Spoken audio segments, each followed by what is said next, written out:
जय हिंद दोस्तों भारत के अपने नेविगेशन सिस्टम यानी कि नाविक के बारे में कौन नहीं जानता। आप पिछले कई सालों से नाविक का नाम जरूर सुन रहे होंगे और ये भी सुन रहे होंगे कि ये जल्द ही स्मार्टफोन में शुरू होने वाला है, लेकिन फिर भी यह अभी तक शुरू नहीं हो पाया है। 2018 में नाविक पूरी तरीके से बनकर के तैयार हो गया था और अब 2022 चल रही है, लेकिन नाविक अभी तक पूरी तरीके से फोन में नहीं चल पाया है। आज भी हम अपने स्मार्टफोन में अमेरिका के जीपीएस यानी कि गूगल मैप को ही यूज में लेते हैं, लेकिन अब भारत सरकार ने इसको लेकर बहुत बड़ा सख्त कदम उठा लिया है और हो सकता है कि आने वाले साल में यानी कि 1 जनवरी 2023 तक और जब तक आपके फोन में 5G सर्विस भी शुरू हो जाएगी, तब आपको अपने फोन में नाविक की सुविधा भी मिलनी शुरू हो सकती है। तो दोस्तों, यह तो आपको पता ही है कि पिछले काफी समय से भारत हर क्षेत्र में आत्मनिर्भर होता जा रहा है और लगातार विदेशी चीजों पर निर्भरता कम करने की कोशिश की जा रही है।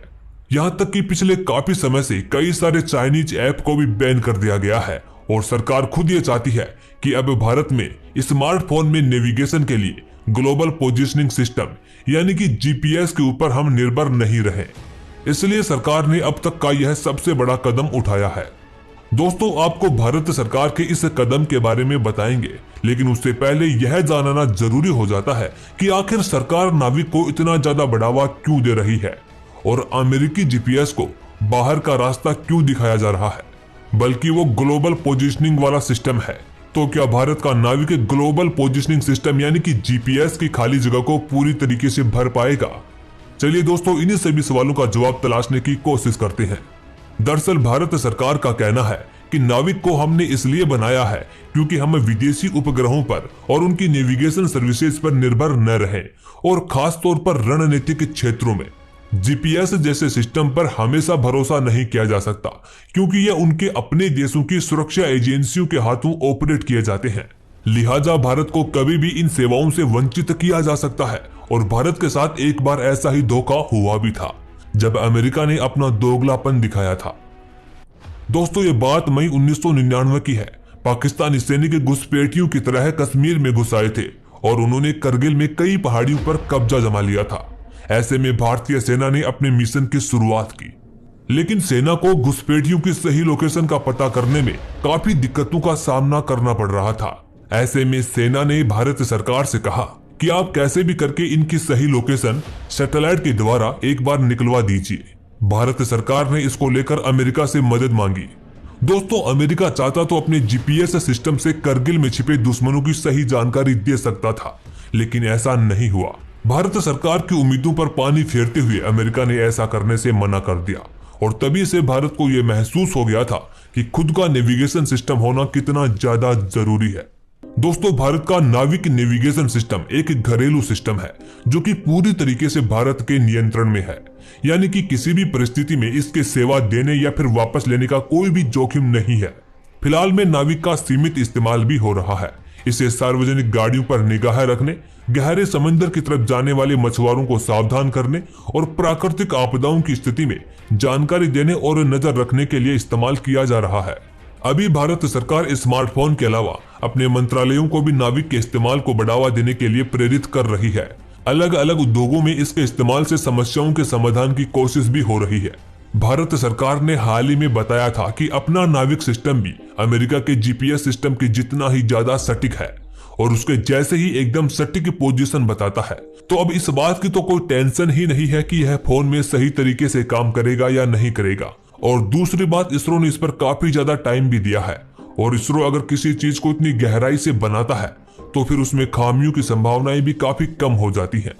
नाविक को 2006 में मंजूरी दी गई थी और इसका बजट था $17.4 करोड़। इसे 2011 में ही तैयार हो जाना चाहिए था, लेकिन ऐसा नहीं हो सका और ये 2018 में पूरी तरीके से बनकर के तैयार हो पाया। नाविक में 8 उपग्रह हैं जो 1500 किलोमीटर से भारत की पूरी जमीन पर नजर रखते हैं। दरअसल दूसरे नेविगेशन और नाविक में मैन रूप से इलाके की निगरानी करने का अंतर है। दूसरी जीपीएस सेवाएं दुनिया के सारे देशों में काम करती है और उनके उपग्रह दिन में धरती का 2 बार चक्कर लगाते हैं। इसके उलट नाविक केवल भारत और उसके आसपास के इलाके पर नजर रखता है, यानी कि ये भारत की जानकारी ज्यादा सटीकता से प्रदान करेगा। भारत के अलावा दुनिया में 4 देश और हैं जिन्होंने अपना खुद का नेविगेशन सिस्टम बना के रखा हुआ है। अमेरिका के पास जीपीएस, रूस के पास ग्लोनोस, यूरोप के पास गैलीलियो और चीन के पास बायडू नेविगेशन सिस्टम है। वहीं एक और नेविगेशन सिस्टम है QZSS जो कि जापान का है और एशिया ओशिनिया क्षेत्र में काम करता है। हालांकि ये मुख्य रूप से जापान पर ही ज्यादा काम करता है। दोस्तों, अब आपको बताते हैं भारत सरकार का वो आदेश जिससे कई कंपनियां परेशान हो गई हैं। भारत सरकार ने अब देश में जो भी स्मार्टफोन कंपनियां हैं उनको साफ साफ यह आदेश दे दिया है कि आपको नए स्मार्टफोन को भारतीय नेविगेशन सिस्टम यानी कि नाविक के सपोर्ट के साथ ही लॉन्च करना पड़ेगा। हालांकि सरकार के इस फैसले से कई मोबाइल कंपनियां जैसे कि सैमसंग हुई, एप्पल हुई, शाओमी हुई और वीवो और भी कई तमाम स्मार्टफोन कंपनियां हैं वो थोड़ी सी मुश्किल में आ गई है, क्योंकि कंपनियों की भी यहाँ पर एक ही समस्या है। उन्हें अब अपने स्मार्टफोन में नाविक को सपोर्ट करने के लिए हार्डवेयर में बदलाव करना पड़ेगा, जिसकी लागत काफी ज्यादा रहने वाली है।